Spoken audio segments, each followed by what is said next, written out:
Yeah, thanks for having me. Hopefully we'll make this more conversational than me just presenting. I think it ends up being more effective that way. In fact, I'd kind of like to start out when word started to spread around the spray. What were some immediate reactions that people had?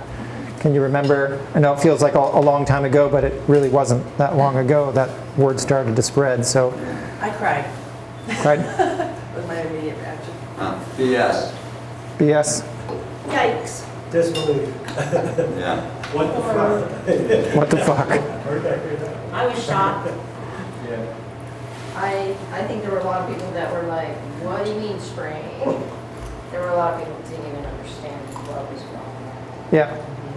Well, some people thought it was that it had been voted on and was a done deal, and they're like, what? How did that happen? But it was, it had been overturned. All right, so you guys got together, you voted no more spray, and then suddenly you get an announcement that you're going to be spraying again. Yeah. What, as sort of the mobilization started to happen, as started people to kind of poke the so-called authorities as to what's going on here, I know there were lots of meetings with, the water district here to kind of understand, like, how can this be? Did people attend those meetings or some of those meetings? Oh, yeah. I think one of the earlier ones was sort of mid-August, maybe August 20th, somewhere around that point. There was one that was earlier than that. One earlier than that. The Stillwater Water District was as early as August 14th. Yeah. Okay. And we had a public meeting prior to that where like upwards of 70 to 80 people were at the community center just trying to find out what was going on. So I ended up coming in on Zoom on one of those, and I know there was a state legislator, there was a county commissioner, there were representatives from different agencies there. For those that were part of that meeting, when you heard what they were saying, what was your reaction to hear them say what they said? Well, Gomberg just said, I hear your pain. I hear your concerns. Empathizing with That you? was it. Thank you for your comments. Thank you for your comments. I was very upset that no matter what we did, the outcome is that we have letters. That's what we have from our elected officials. So we have like 4 letters that have been written. I think That's not action, that's not helping. Okay. I think the main letter. So you get to document it, but what's the deliberative effect? The spray still happens. I think the main takeaway with a lot of people at that meeting was what Eve Chelsea said when she was on Zoom. She kind of summed it up for everybody, which is what you're telling us, that something has to happen before we can take action. So we have to get cut before and put a Band-Aid on it.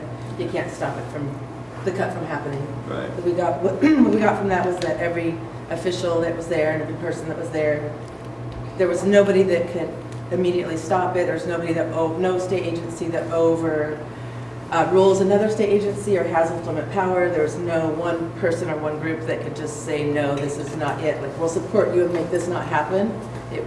Everybody realized that there's actually nothing really you can do immediately to stop it.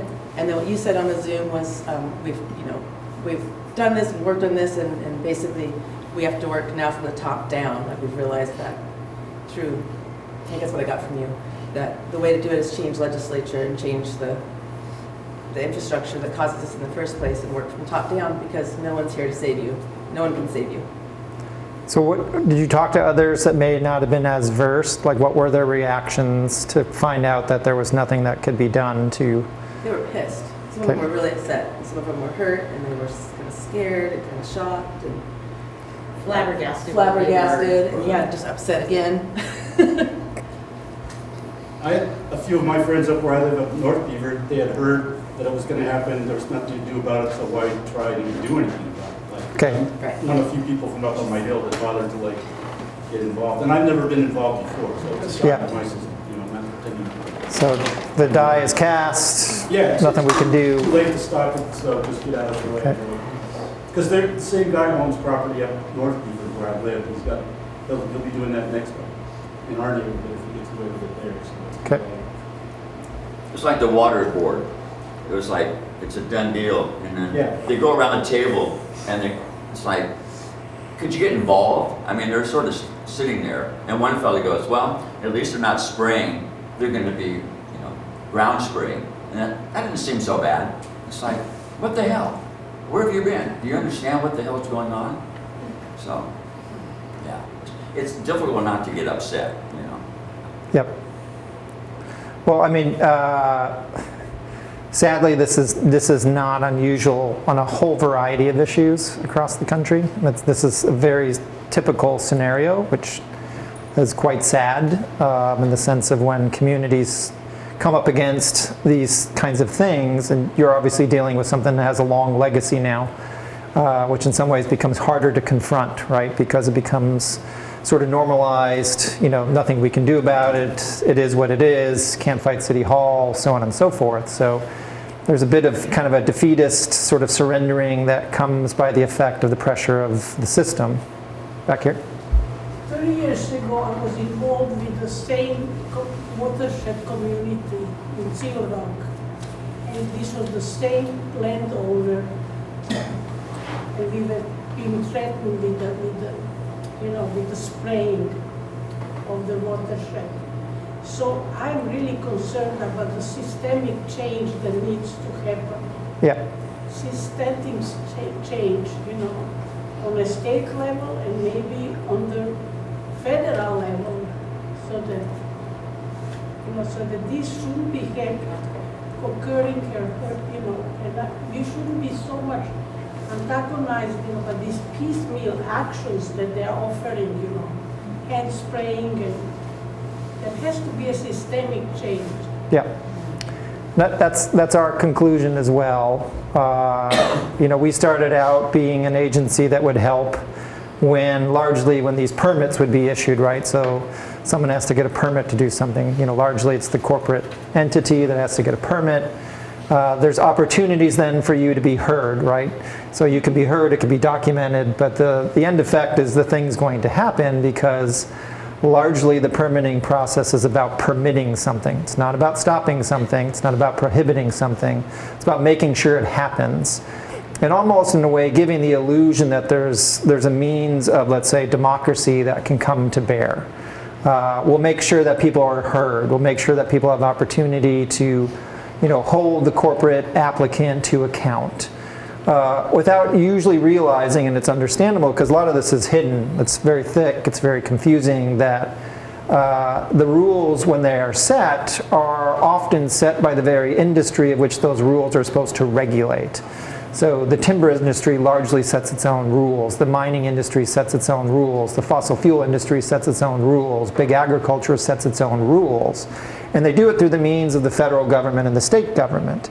And so by the time when things show up in our communities, or about to show up in our communities, they've already been predetermined. We also have a system that's set up that your lower levels of government are the most disempowered to have decision-making over the things of which affect you the most.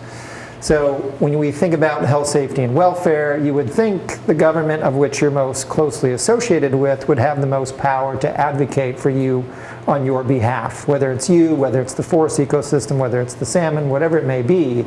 But in these moments, as you heard on those calls, and probably repeatedly, there's nothing we can do. To the point where your county commissioners sent a letter to, I think, the landowner, and I would say in a very begging tone, please don't spray us. Which makes you wonder, I thought we lived in a democracy. I thought we had rights of self-determination to actually fulfill the things that we need to within the places where we're at. So these moments, as horrific as they are, can be opportunities to sort of reassess what is the system? Where is the system going? What does the system value? And is the system working? And using your situation now as a means to kind of understand that. And that's the kind of work we found ourselves eventually doing. We abandoned the whole permit appeal process stuff because largely what we found ourselves doing is helping corporations make better permits. Because the better you get at finding the omissions or the deficiencies of the permit, the corporate applicant becomes better at making their application such that it moves through the process faster. Again, understanding it was them who designed the system in the first place. So you're just helping them play the rules of their game better. But with the understanding somehow that you have the capability to quote unquote win. It's almost like a gambling addiction model. It's the same thing casinos use, right? You know, occasionally this person wins, that person wins. Well, pulls you in thinking that you can win. Well, guess what? The house never really loses because the system's set up in order for them to always benefit, but give you the illusion that you may win. And in the activism world, you know, we have these site fights. You know, you have a watershed that you're trying to protect. And you may win. Ideally, it'd be fantastic that all this mobilization has the effect of the spray not happening, right? That would be the ideal. The question then is, what do you do with that? Because that person showed up 20 years ago who's now showing up now. What's going to keep them from showing up 5 years from now, or the other thing from showing up? Because the system itself has not been touched. There was just a means of political pressure to get a certain outcome, but the system still is the system, is what it maintains to be, which basically puts power in the hands of a very few at the cost of the many, whatever the issue may be. And it doesn't necessarily always have to be something, let's say, that you're trying to prohibit. It could largely be about trying to be advocates for something different in your community. That doesn't necessarily have to be about a threat. You'll also find very often that the system disallows you from doing that. You know, the state has authority over that, or the federal has authority over that. And systemically, our system is largely set up to be about commercial interests, okay, about commerce. That if we produce things and do things, we'll have other societal benefits. Therefore, we have to protect the commercial pursuit element of it to the highest level without realizing, or even when they do realize, that there's going to be consequences when you do that. Ultimately making places like this area a sacrifice zone, or West Virginia, or Central Pennsylvania, or Northern Nevada, or wherever it may be, where all these industrial practices continue because the value of the system is we need commercial activity, which then also gets attached to things like property, and which is a big conversation to have, meaning should large entities have so much control over property such they can do what they want, even at the expense of the rest of us, even at the expense of the ecosystems that we're a part of, so on and so forth. So these are very deep-seated systemic questions that have to be answered that largely start here. They start when things flare up. And then the question is, where do we go from here? And that work we've been doing is largely about trying to understand that from, you know, how do you make that change happen? How do you build your communities to be resilient enough and resistant enough to a system that largely is coming down on top of you? And it's expanding, right? Whether it's about income inequality, whether it's about environmental issues, whatever it may be, it's no longer as hidden maybe as it used to be.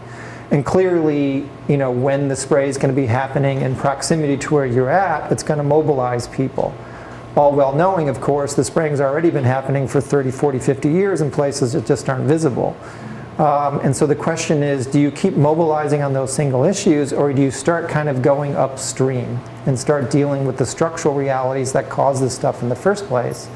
Is largely what the work has been about. We've called it community rights. So Lincoln County Community Rights formed a group a few years back and posed the question of saying, well, we don't want aerial spray eventually. And not just about the prohibition of the spray, but actually the elevation of such that why don't we get to decide what happens in our own community?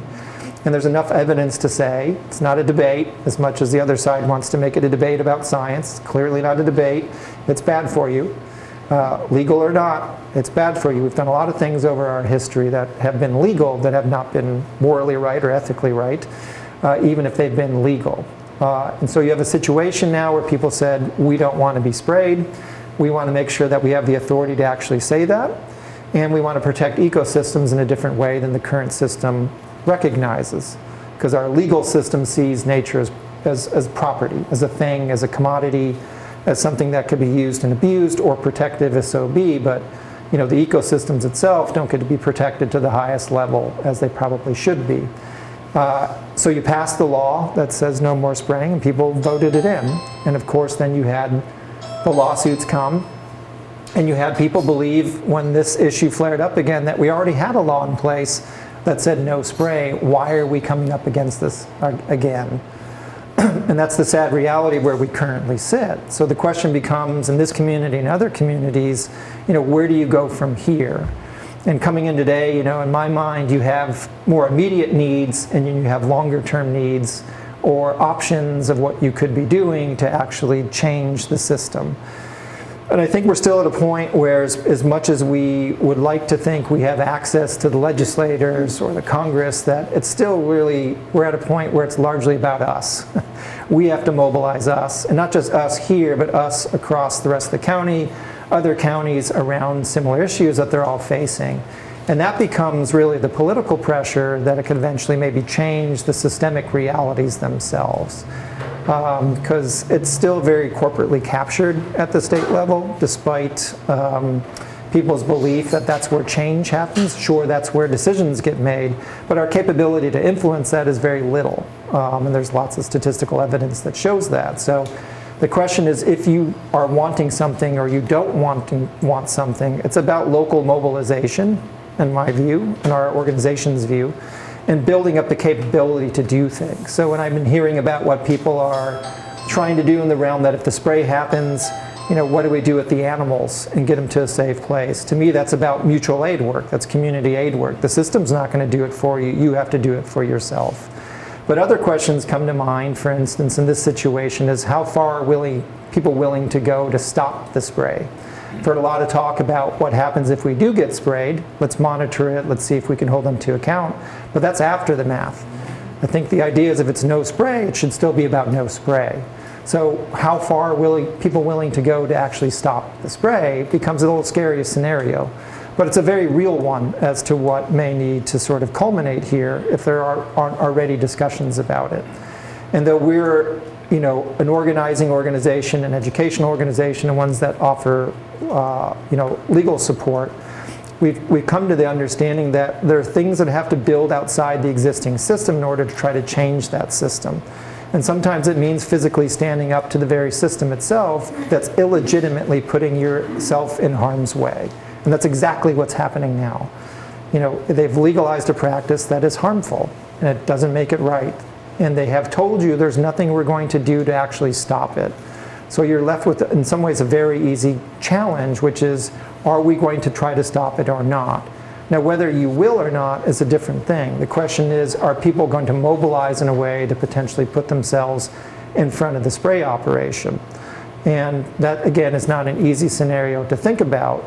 But part of why I bring that up is people are always looking for answers or options within an existing system to think, well, maybe if we can find the right legal argument, or maybe if we can find the right person in office, they'll advocate for us.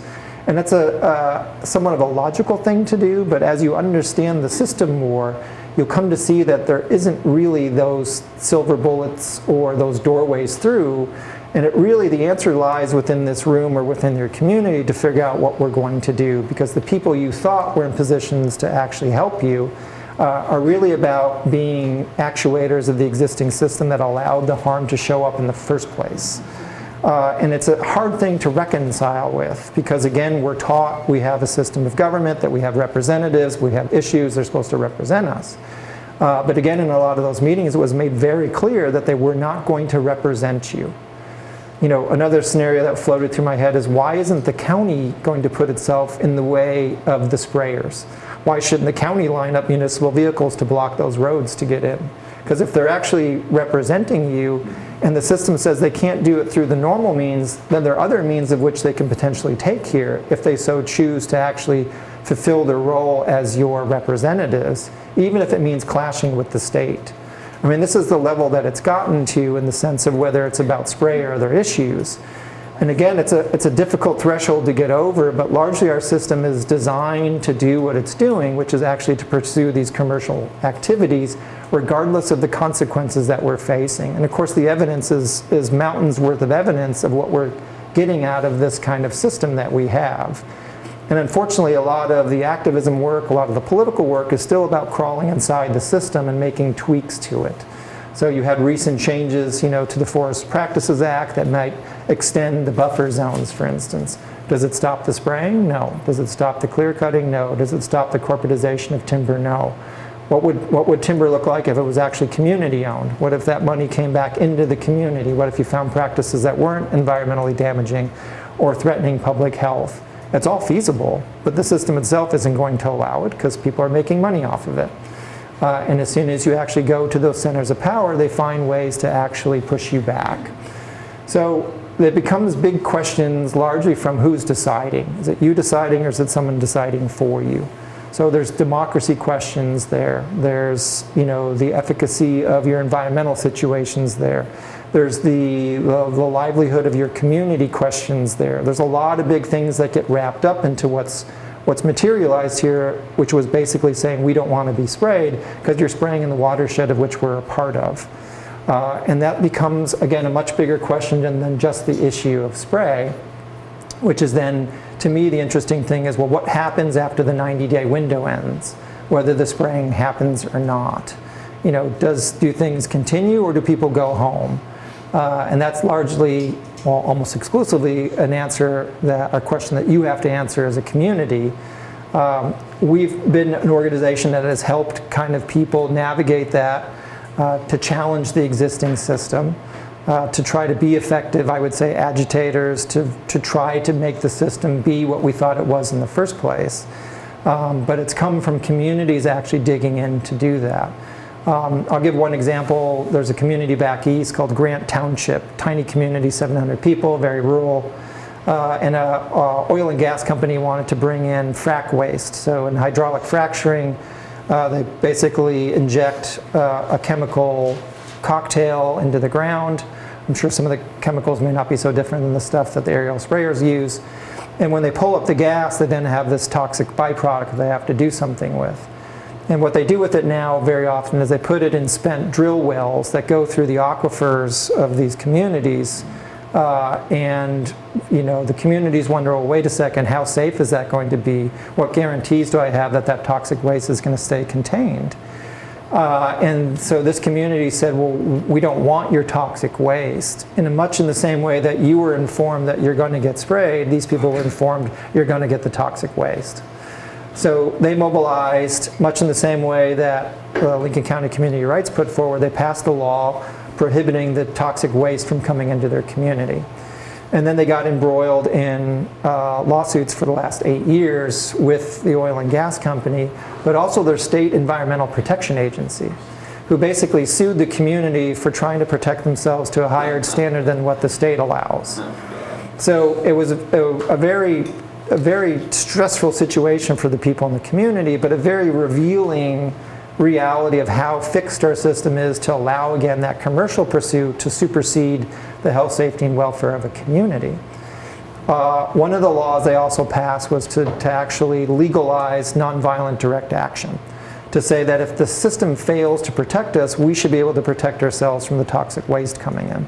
So they hadn't had to exercise that.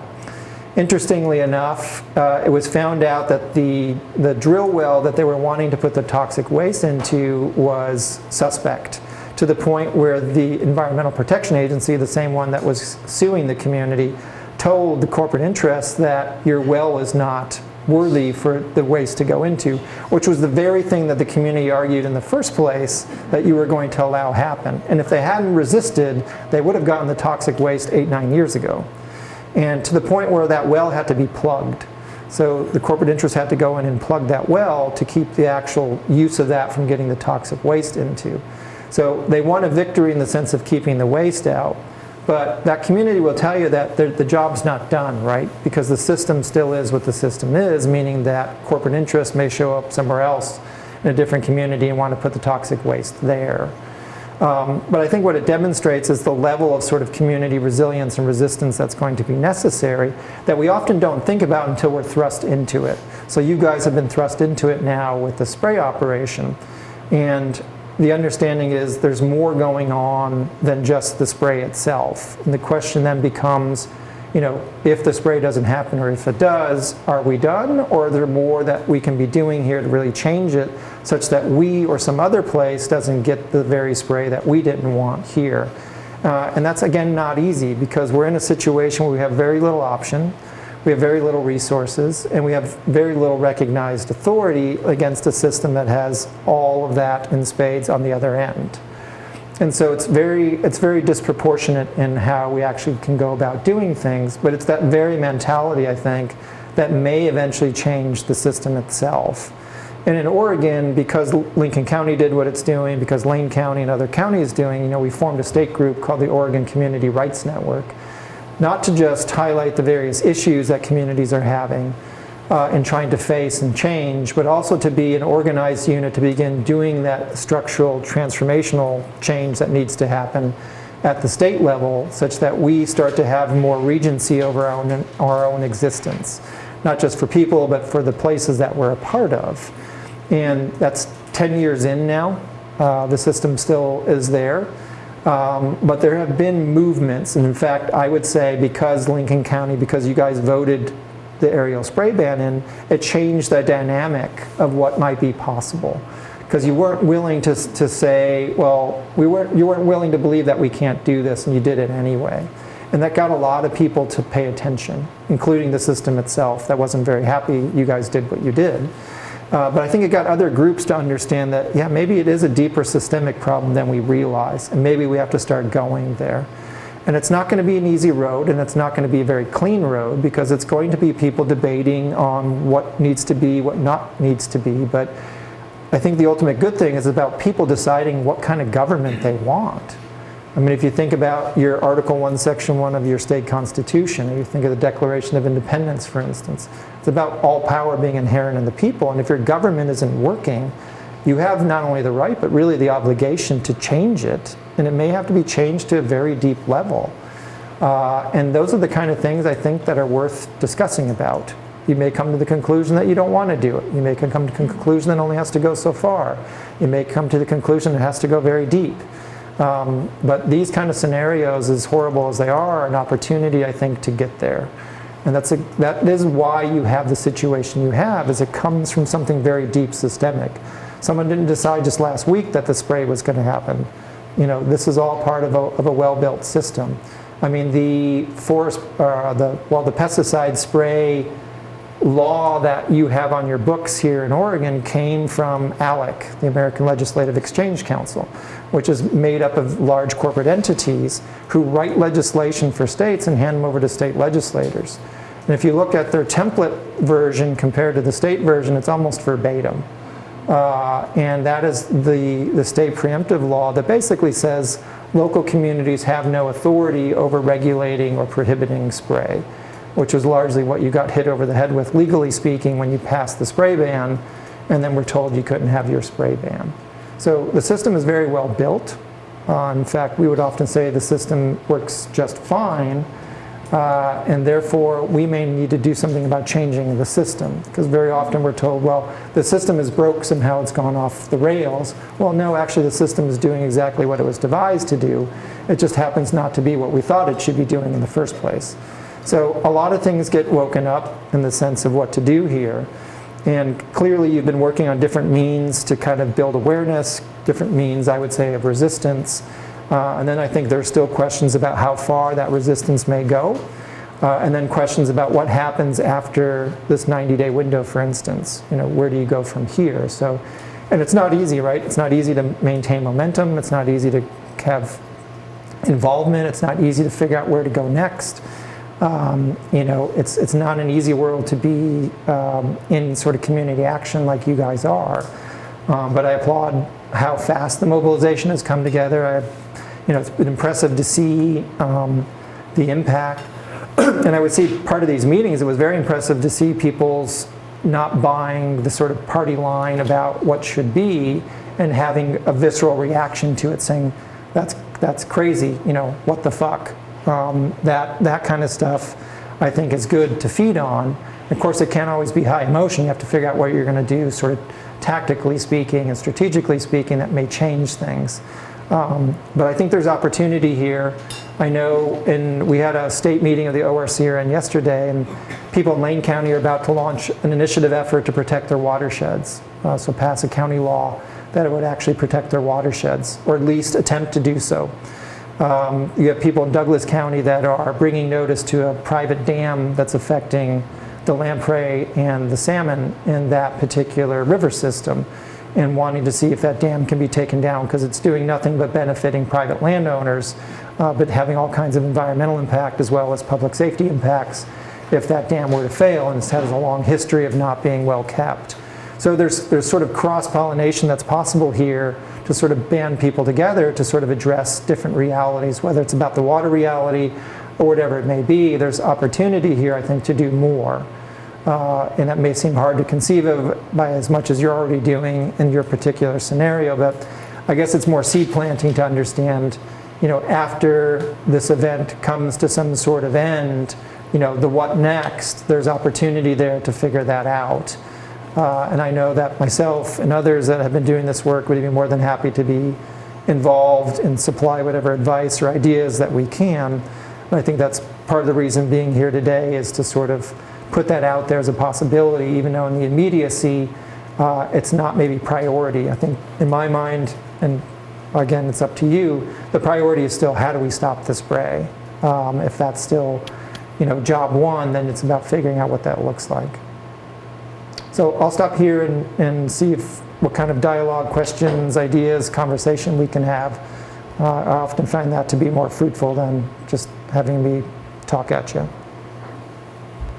So I know there's been talk amongst this community about going further in regards to making it more statewide, involving other communities that are having the same issue, because the Forest Protection Act doesn't expire until 2027. In order for it to be changed, we have then that amount of time to get something in place where if we have a big consortium of more than just this community, then the legislation might be taken a look at to get that changed. And how would it be written? That would be something that you would be able to do after Measure 117 in order to get legislation in place to stop spraying in Oregon altogether. Yeah, no, I think from what I'm hearing and seeing, I think there is an opportunity to kind of bring probably the whole state together, right? Because very often people forget there's a Central Oregon and a Eastern Oregon when you live in Western Oregon. But if you start to look at the issue of water, I'm going to say that they have their own issues around water in maybe a different way. And so I think there's opportunity to bring different people together, and ultimately when we do the work we do, we start with not the question of what can we get, but the question of what do we want or what should already be. And the difference there is that what we can get often has people crawling into the existing system and saying, well, here's the way you can navigate it, here's the little things you can do, but ultimately it doesn't really change anything on a deep level. The what do we want gets, I think, at what you're suggesting, which is let's write the new legislation. From our viewpoint, let it be a counter to whatever really the corporate legislation is going to look like. And then let's duke it out to see what maybe changes the dynamic there. And again, it doesn't mean that forestry has to stop, because clearly we're a community that needs the resources from things like forests in order to exist. But how could it look different? Whether in how we actually bring the trees in, how we actually treat the forest ecosystems, and then I would say, what's the economic reality? I mean, you have large corporate interests that control your forests in the state, and they see it as purely as a commodity, and that money is not staying here. Money's going back to shareholders. So what does the economic model look like that could be different, that actually creates jobs, keeps the money locally? The full scope of it is how I would approach it. What's the full scope of it? Even if it's going to butt up against existing legal structures, I think that's where you go, because that's the level of how we need to get to. And so I think there is opportunity to sort of figure out that coalition, use what's happening here as momentum to do that work and find those opportunities. And then realize that that's not the only place you're going to need to go, because that's often what happens is people localize their energy into, let's say, a legislative effort. And when they're not successful, it becomes very depleting and defeating, and it's very hard to regenerate. So I think the understanding is you need multiple things going on almost simultaneously to sort of maintain the reality of what needs to get done. Legislatively could be one thing. Other things could just be figuring out alternative means for protecting the forest. There could be other sort of things going on in sort of a family of work that could be cross-regional, right? And then that's more power anyway too, right? Because if Lincoln County is talking with people in Douglas County, that's talking to people in, in Baker City, for instance, that's also a kind of unity that the system largely never wants to see happen, because if they have people isolated, you're much easier to control. But if you start actually having dialogue with people on something like water, which I think is a pretty nonpartisan issue, maybe you start to get traction there to reimagine what forest ecosystems look like and how human communities are connected to it, that isn't this hyper-corporatized version of what you have today. Could your organization be involved in helping draft a statewide ballot initiative that would provide? Yeah. In fact, you've got a group. What you do? You've got a group right now in Douglas County that's trying to do that on a county level. So they're trying to reimagine what that interrelationship is between forest health, the economics, the community. And so you might already have a beginning template coming out of that community that we're helping those people now sort of try to figure that out. And then that could be a model of which maybe gets attempted to be adopted locally, but also could be the same thing that you try to push statewide. Because part of it is you're looking for means to have relevance and to put real pressure.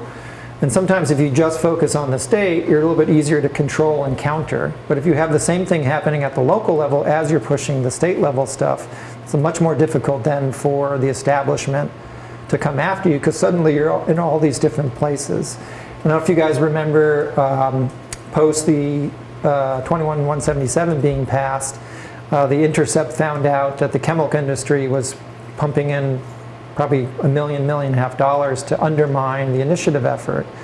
And they had labeled what was happening here a tier 1 problem was their language.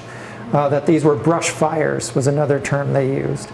And so if you want to own their language, all right, well, we're going to set a fire here, we're going to set a fire there, we're going to set a fire there, we're going to make all kinds of brush fires for you. I think that's the very things that we have to think about, because it kind of gets down to a power game, right? Some people have power and others don't. And the ones that don't really need to have more power. Doesn't mean that those who have it are completely left powerless in the end, but they're too powerful. How do we actually bring the balance up, or actually such that, communities, the place you're part of, and the people ideally have more power than those who are trying to do things to undermine your health, safety, and welfare. That's where we need to go.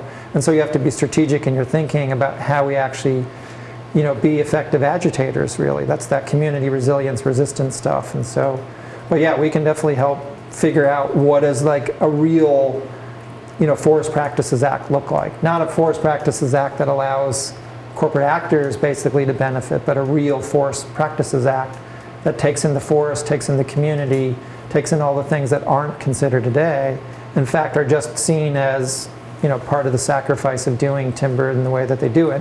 And again, keep in mind, it's the same scenario they use for big ag, it's the same scenario they use for mining, it's the same scenario they use for fossil fuels, same scenario they use for large-scale development too, right? It's, development over everything else, despite the schools maybe not being in place, or the community centers, and all these other things that eventually the taxpayers get to pay for, because the large corporate developers, they come in, they get their profit, and then they leave. If you start to look at all the industries basically operate under the same game plan, and they're doing a really good job. I mean, sadly. So does your organization offer direct action, know your rights training, and has it happened here? We don't, but over the years we've come to know people who do. And I think that's something we're trying to develop ourselves, is to have more robust of a community of different resources out there, such that when things happen, if people connect with us, we can offer up the capabilities of others who would be available to do that. And I've talked to a few folks here, like even if, and again, it's a scary scenario, to blockade a road, for instance, and because they take what is a communal effort and they make it individual punishment, right? Because if you get arrested, it's not the community that has to deal with it. And so there's, again, a certain brilliance in the system there, right? And in fact, found out yesterday that they actually upped the kinds of consequences you can get for blocking forest practices based out of the whole MOU process that just happened. So it's about making the punishment even more severe if you try to go there. But there are groups that can teach tactics. There are groups that can let you know, legally speaking, what's out there. So even bringing those people into a room like this to do a training, I think that's a feasible thing to think about. Even if you end up not going there, I think getting the understanding that in certain scenarios, it's not only prudent, it's what you're left with. It's almost like, you know, everything gets reduced to the fact, like, what choices do we have? So therefore, why wouldn't we want to be versed in the possibility of actually defending our home? I mean, that's what you're left with, right? Your home now is the watershed here, not just your physical house. And you have every right, I think, to defend that. And so there are resources that could help you navigate that and become strategic about it. That would give those trees a good chance. How would we find out the cost to make it economically viable for them to use these alternative programs? Yeah, I know there's a number of people who look pretty deeply into that. I'm thinking what Chuck Willer, Ernie Nemi, those kind of people who've looked at sort of the economics of it.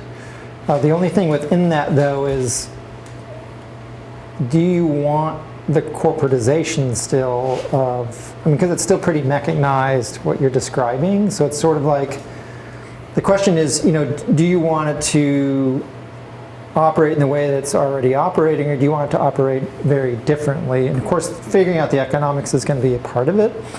But that's also a common thing that the system likes to use, which is, well, we have to incentivize so-and-so to do something different. Like they do it in the development community all the time. Well, we'll throw you incentives if you build X number of houses that are considered, you know, low income or affordable.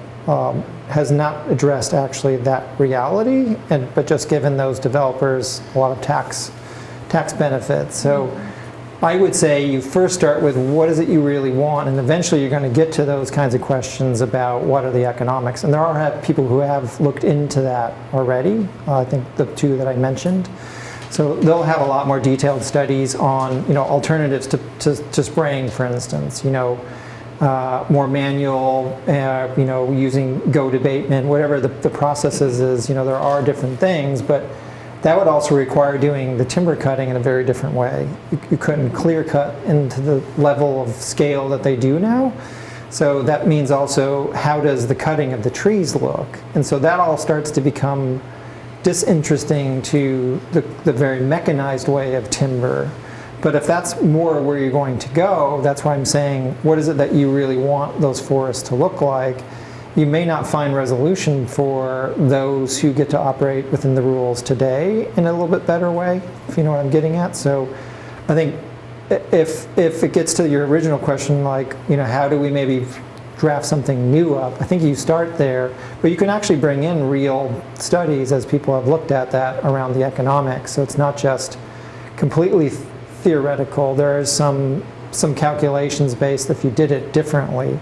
I think the big question in my mind comes to, well, what is the kind of the ownership model look like such that the economic benefit stays more localized? And that's going to have the biggest rub to the corporate model today, because they have the capability under our way that our property laws work, is once they own it, they can largely do what they want with it, which also means that the economics reaped by cutting those trees down can go wherever they want that money to go. And that's a huge issue, of course, right now, because it's all about the profiteering stuff and not about the health, the economic health of the area that those trees come from. But I think that's the very things that need to be challenged, which is very deep-seated. It's a very difficult place to go, but I think that's part of our issue, is we haven't gone to those very hard points very often because they're hard points to get to. But that's the very place I think these instances should draw up. And if there's people in other places facing the same things that you're facing, there's an opportunity to do it in coalition. And even back to the direct action stuff, I almost guarantee you could pull people in from outside the area to support something that would happen here. I would suggest that the people in the community most affected by what's happening are on the front lines. But that support mechanism can be very robust in the sense of where people come from. So you wouldn't be on your own. And I think also in the writing of the new scenario, you wouldn't have to do it on your own. You can get this coalition to really dig deep. I know in working with people in Douglas County, it's very interesting watching people get pulled into existing laws, how they're structured, or getting pulled immediately in how the economics get structured. Because it's very powerful, right? And it's what we know. We're all complicit to it. Even if we want it to be different, we're all part of it still in one way or the other. But a lot of us understand we have to transform into something new. And so it's almost a discipline to be able to give yourself that space.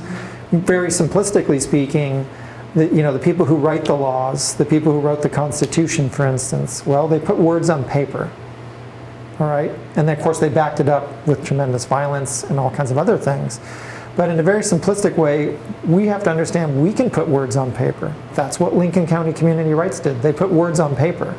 And so that exercise alone, it is what we have to get to. Like, we can actually define what we need in the form of the structure of government, in the form of laws. And when I say we, it doesn't, again, need to be just Lincoln County. It could be all kinds of communities working together that also understand we need something different. And it's also another thing to show the power dynamic that we're not powerless. We actually have power, and we're going to show you where it's going to go. And that's a mobilization that I haven't seen happen yet, but that needs to happen. And that means people from all different issue arenas need to get together. So whether I'm a housing advocate, or I protect water, or I do this, the more we can come together outside of our so-called issue arenas, the more powerful we will become, and the much harder it'll be to ignore that reality. And that's also a kind of organizing that needs to become more robust, because things unfortunately get narrowed.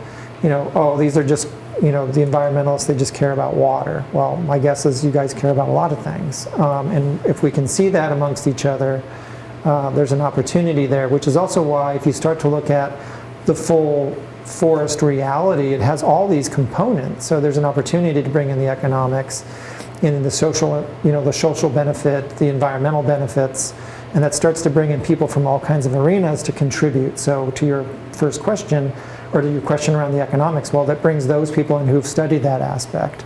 And then there's others who can maybe study the realities of what the social impact would be if we keep that money locally, to pay for the schools or pay for the healthcare facilities or do all these kind of things, that if we're going to take the trees down and do something with them, that we actually benefit to a large degree, or much larger degree than it does today. That's where we need to go to. But the other side has done a very good job of eroding that possibility, right? They've made it more of their own, and therefore you're just a thing to them. The laws have been set up for them to benefit, and you're trying to counter that. To give a more quick example, when the GMO labeling effort happened a few years ago, people are wanting to label products to say that they had these kind of genetically modified ingredients. The idea is that as the buyer becomes more aware, maybe they're going to want to buy those products less, therefore it's going to force that industry to behave differently, so on and so forth. I remember talking to one of the main funders for these labeling campaigns who were in Oregon, Washington, and California. In between one of the losses, I think it was the Washington loss, which California already lost before they started here in Oregon. And I said to them, what do you ultimately want? And the answer basically was, well, we want a better system of producing food that isn't, the industrialized model isn't so damaging. I'm like, well, there you go. Why don't you write the laws that say that? Because the amount of time it's going to take for you to get that law in is the same amount of time it may take you to get the labeling law in. But the point is, you're undercutting yourself. The other side doesn't undercut themselves. If they want something, they write it to say that. And we've sort of been convinced we have to do it piecemeal or incrementally or in small doses. And here's an opportunity to say, no, we know enough, we've seen enough, there's been decades of this is what it needs to look like, this is the vision, this is the picture, this is how it could operate. And that's not something we're very often either taught or feel like we have the confidence to do, because someone else knows something more than we do. But when you get around the table, you realize, actually, we know quite a bit, and we can actually draft something up that could actually be effective and work, and not just be, we don't want this, this is actually what we want. Now you're in a mode of saying we don't want to be sprayed. The next level could be, well, we want forest ecosystems to look like this from an economic standpoint, social standpoint, environmental standpoint. And a cultural standpoint. And a cultural standpoint. So we have the power. I think we've just forgotten that we have that power inside us. And collectively, when we come together, we can exercise that. But I think if you're diverse in what you do and you're linked to other communities, it's a lot harder to shut you down or to keep you quiet. And so I think the coalition idea is a good one, not just within Lincoln County, but ideally across the state. And I think water is a pretty good unifying agent to try to do that in, because people have different water issues for different things. Your concern is, the quality of it. Others could be just even the quantity because of, the lack of water coming in, or the dammings of the rivers for the effects that it has. So each may have their own localized reasons to want to protect their water or connect it to water, but it's all comes to the same point. And I think there's relatability there, and there's power that can be developed if you start to do that work. But it means organizing, right? Someone's got to organize it, someone's got to do the outreach, someone's got to put together, someone's got to keep the momentum. So it's not easy, but I think there's ripeness here that could be followed. Rio? Do you have some ideas as far as, like you said, maintaining? Because I know for Lincoln County community rights, it was hard to maintain after, you'd mentioned 21177. For people who don't know, that's the law that outlawed aerial pesticide spraying, and the Intercept came up with the article about how much money they spent against us. It was a lot of money they spent up against our $28,000. And we still won. So that really says that we're in a place here to really make some change.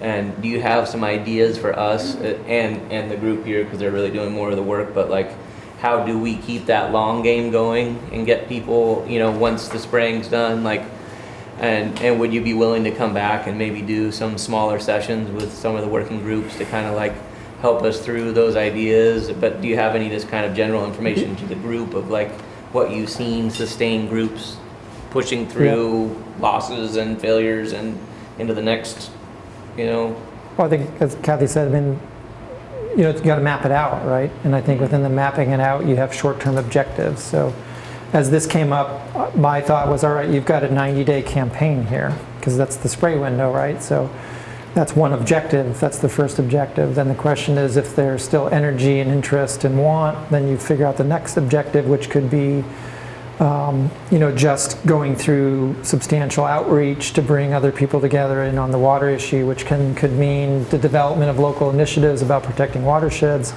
and or also the state level stuff, or the mobilization of people capable, to have direct action forces to support others in other arenas. So you sort of pick your different kind of project areas and maybe different objectives that then give you something to shoot for, because this is long range work, right? This is cultural work. This is ultimately what it is about changing culture. And culture doesn't change overnight. And so it's hard often to sustain that, even though you may have a campaign effort or initiative effort.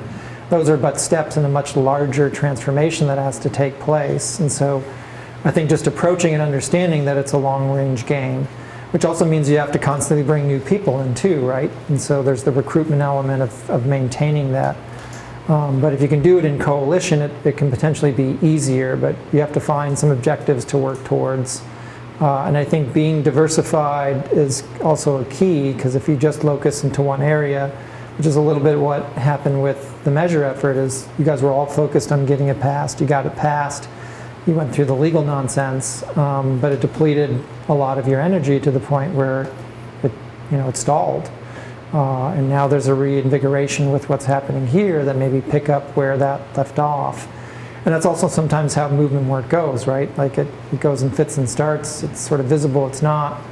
Again, understanding that it's very asymmetrical power-wise, and it's very hard to maintain it against a system that's so well built to control you.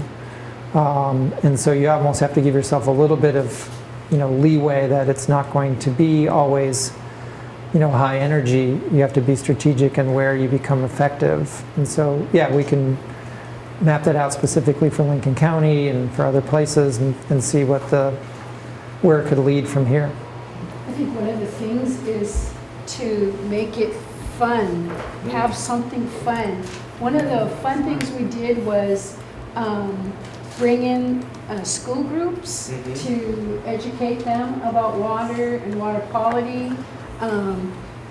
when we were at Boardman, Oregon, fighting the big coal terminal thing they wanted to do, they had all their money and all their cute little coal placement things and color books and a big spread of food, you know, and we just came walking in, and we had little kids with us, you know, singing and carrying banners, you know. We had bus loads coming out of the Portland area to come help us fight that. Now, a whole bunch of other stuff still happened, but I think if someone has school connections or knows people that can do stuff, I mean, it is so important to plant those seeds in the young people. It's just not just about Environmental Day once a year, you know. How can we get them, and they talk to their parents? Yes. A little contest, a little, you know, something kind of that re-energizes us too. Because we're all not going to be around here a whole lot longer. We want it for them. So. And just as a flip side of that, Yeah. the corporate industry does the very same thing. You know they So, do. in Pennsylvania, they had a coloring book with, you know, the Frosty the Snowman, who of course has two coals, you know, for his eyes, or the oil and gas industry. They came up with the Frackosaurus. So isn't that cool? Fracking. So. I don't. I guess the only thing I would suggest is wherever you start, try to start as big and broad as you possibly can, which usually is a value discussion. What do we value? What do we want? Call it what you want, but I would say decouple yourself from the existing models, decouple yourself from what the legal system will allow, decouple yourself from how economics operates today. And it seems kind of a crazy thing to do, but I think you get a better sense of what it is that you really want if you don't immediately link yourself into what is. And then from there you can start looking at, are there existing things that match our value statement? And if there aren't, create them. I mean, part of this work is we have some deep work to do. And even within the things that can be done well, it's still tied to things that are happening that are bad. And so when I say it's deep structural, it's foundational structurally such.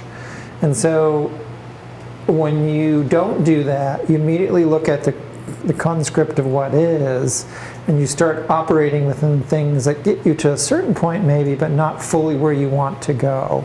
And I think you're cutting yourself off at that point. So it's I was only asking about completely successful models that could be used for our completely out of the box and new there may models that there may be, there may not be, right? But I think it's sort of I came across this thing recently where they were talking about, you know, people and the ecosystems they're a part of, and a better way to approach it. And this study was designed to reach policymakers on a global level.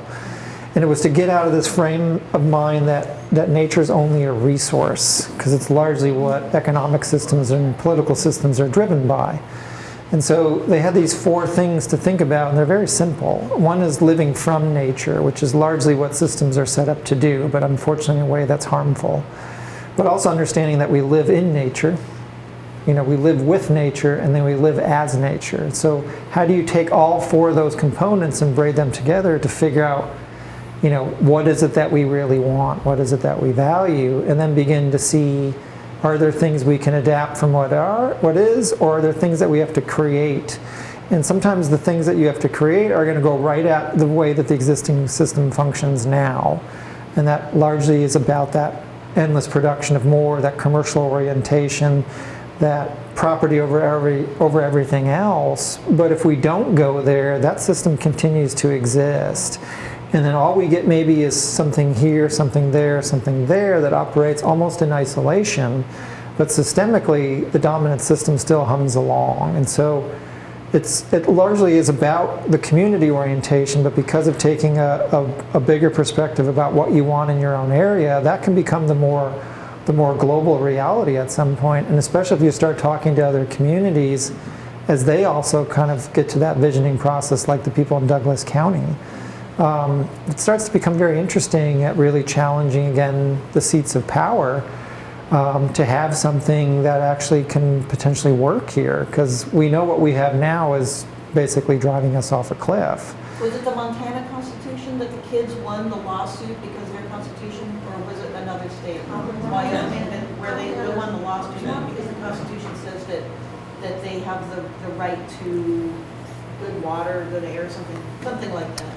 Yeah, so there's little, Montana. there's little things here and there, keeping in mind there's only 5 states that have that as a constitutional provision. So then the question is, does it go far enough? And so, there are models out there, and sometimes some of them are very exciting to follow, but then the question is, do they get us far enough? And so understanding, at least in the way that politics and bureaucracy works today, the question is, do you want to have something that is only in part of what you want, thinking you'll get the next pieces down the road, or do you move holistically what you really want from the very beginning kind of stuff? So these are considerations about how you organize and how you mobilize, where it comes from, but I think the first step is just sitting around a table together and just, what do we want? What do we need? What should be?